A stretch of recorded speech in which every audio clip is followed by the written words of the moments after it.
Toastmasters. Today Tom will be speaking on the fifth speech, which is called Your Body Speaks, out of the Confident Communication Manual. Today he'll be focusing on a cornucopia of speaking skills having to do with using his body, such as stance, movement, gestures, facial expressions, and eye contact. The topic of his speech today is the first car. We all know that the automobile is an American icon, and we can all remember our first car, I hope anyway. First car probably even had a name, and we probably still remember that name. So it's a really emotional thing, that first car. And for Tom, that emotion is tragic. So please welcome Tom Clark to the podium.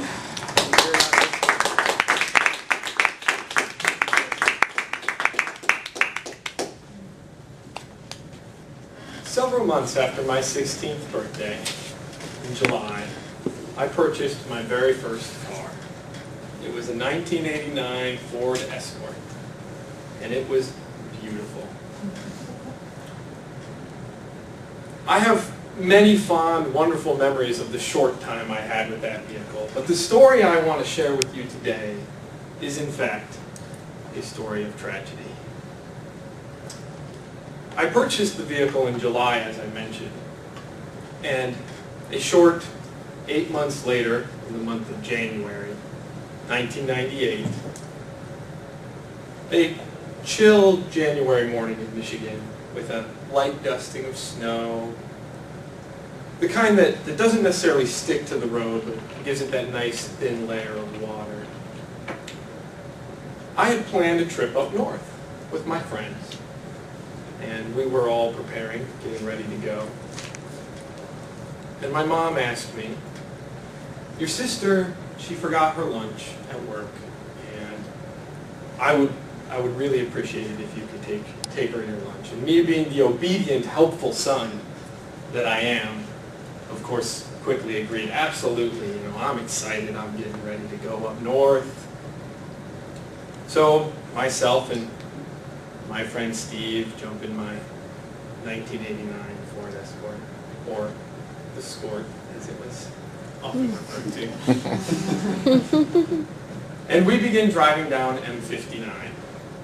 Now, M59 is a fairly significant road in Michigan, but out where I grew up, between Heartland, Michigan and Howell, Michigan, it's just a 2-lane road. Still very well traveled, but not a lot of room.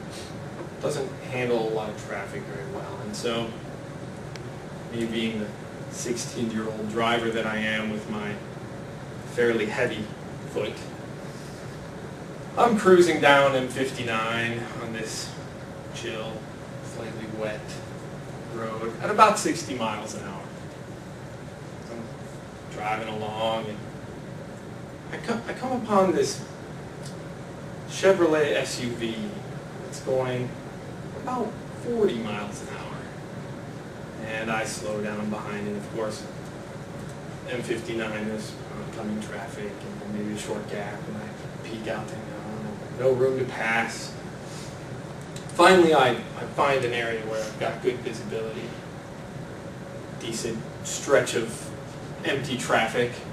I drop her into third gear, and I slam that pedal to the floor. And I bust into the oncoming traffic lane and begin accelerating. Now, for those of you that aren't familiar with the Ford Escort, it's not exactly the most powerful vehicle on the road. And so as I move up alongside this Chevy SUV, it begins to accelerate. And we proceed down the road neck and neck. Well, this, of course, frustrates me. And we get up to about 60 miles an hour again before I finally realize that, well, now I don't have time to get past the vehicle. So I begrudgingly slow down, drop in behind the vehicle, and man, am I angry. So I'm sitting right there on his bumper the whole time. saying words that are not most appropriate for work.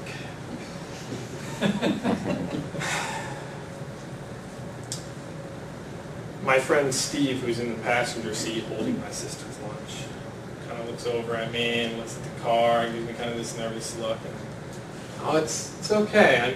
I know what I'm doing. It's no problem.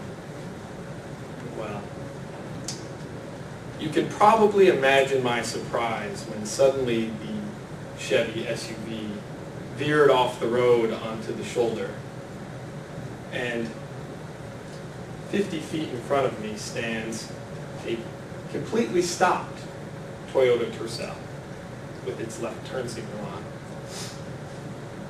I quickly assessed the situation.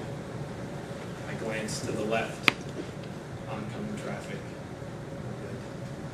I glanced to the right, back end of a rear Chevy SUV. And I look in front of me, the back end of the Toyota Tercel. Again, for those of you that aren't familiar, the Toyota Tercel is surprisingly smaller than a Ford Escort. And I make my choice. I slam on the brakes with all my might. The front tires lock up, and wham, smash right into the back of this Toyota Tercel. It goes flying forward. And I remember looking over at my friend Steve, who's still sitting in the passenger seat holding this lunch, but it was in a brown bag, and the contents of the lunch now lay on the floor of the car. And he's looking over at me like, yeah, you had it under control. Now, the conditions of the accident were such that the police were kind enough to forego providing me a ticket for the event. But the truly dramatic experience was having to stand there on the side of the road and stare at that beautiful automobile that I had only owned for such a short period of time, smashed to bits. I'm older now, and I've learned my lesson. I went out and bought a much faster car. Mr. Tucker.